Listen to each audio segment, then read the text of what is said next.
వస్తూ ఉంటారు. ఇప్పుడు చాలా కాంపిటీషన్ ఉంది కదండి సినిమా ఇండస్ట్రీలో.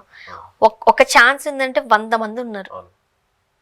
దాంట్లో మనం కొట్టుకు రావడం, ఈత కొట్టుకుని రావడం ఇంకా చాలా కష్టం.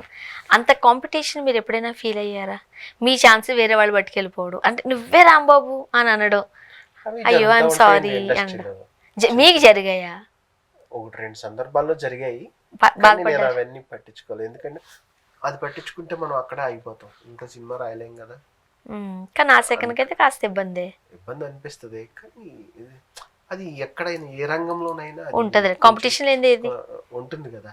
మనం ఏంటి అనేది మన పాటతో, మన రైటింగ్స్ తో మనం నిరూపించుకోవాలి. మన పాటే మనకి ఇంకో పాటను తీసుకురావాలి. అండ్ ఇప్పుడు చాలా మంది వాళ్ళు రాస్తూ ఉంటారు, వేరే వాళ్ళు పేరు వేసుకుంటూ ఉంటారు అని అంటారు.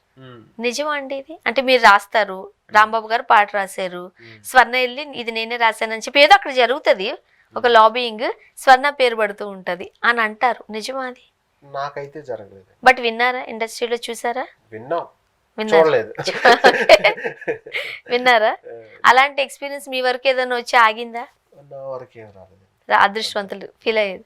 నేను రాసిన అన్ని పాటలకి నా పేరే ఉంటుంది. మీ పేరే ఉండింది.